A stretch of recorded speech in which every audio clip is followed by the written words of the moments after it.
రేపు మంగళవారం రోజు మర్చిపోకుండా 2 లవంగాలను ఈ ప్రదేశంలో పడేయండి. ఇలా పడేస్తే చాలండి, మీ సుడి తిరుగుతుంది. మీరు పట్టిందల్లా బంగారం అవుతుంది. అద్భుతమైన ఫలితాలను మీరు మీ కళ్ళతో చూడగలుగుతారని చెప్పొచ్చు. చాలా చాలా శక్తివంతమైన పరిహారం కాబట్టి తప్పక ఆచరించండి. లవంగాలు ఏంటంటే గనక అతీత శక్తివంతమైనవండి. లవంగాలతో చేసుకునే పరిహారాలన్నీ కూడా మనకు సిద్ధిస్తాయన్నమాట. చాలా మంచి ఫలితాలను తెచ్చిపెడతాయని చెప్పొచ్చు. మనం ఏంటంటే లవంగాలే కదా, లవంగాల వల్ల ఏం జరుగుతుంది అనుకుంటాం. కానీ లవంగాల వల్ల మనకు అద్భుతమైన ఫలితాలు వస్తాయని పురాణ గ్రంథాల్లో చెప్పబడుతుంది. కాబట్టి లవంగాలతో ఈ పరిహారం చేయండి. లవంగాలు లక్ష్మీదేవికి ఇష్టం. అలానే కాకుండా ఒక 2 లవంగాలను మంగళవారం పూట తీసుకోండి. మంగళవారం పూట 2 లవంగాలు తీసుకుంటే ఆ లవంగాలకు పువ్వు ఉండేలాగా చూసుకోండి. లవంగాలు మన కోరికను కూడా తీసేస్తాయండి. అంటే తీరుస్తాయి. మన కోరిక ఎటువంటిదైనా సరే దాన్ని ఏంటంటే కనుక మనకు అంటే సిద్ధింపబడేలాగా చేస్తాయన్నమాట.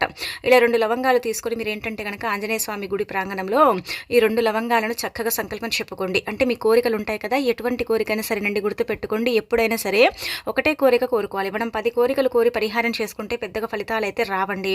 అందుకే ఒక కోరిక ఏంటంటే కనుక మీకు తీరని కోరిక, మీకు జరగని కోరిక, ఏ కోరిక అయితే తీరాలనుకుంటారో ఆ కోరికను కోరుకొని మీరు పరిహారం చేసుకుంటే అది ఖచ్చితంగా సిద్ధిస్తుంది. మనం ఏంటంటే 10 కోరికలు కోరి పరిహారం చేసుకుంటే పెద్దగా ఫలితాలు అయితే రావన్నమాట.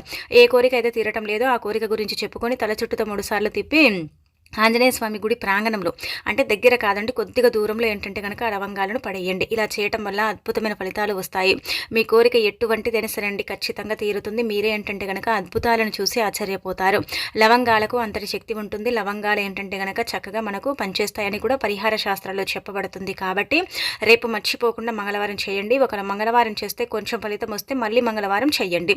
ఇలా ఎన్ని మంగళవారాలైనా సరే చేసుకోవచ్చని మనకు శాస్త్రాల్లో చెప్పబడుతుంది అనమాట అండి. ఇంకా తిరుగుండదని చెప్పొచ్చండి.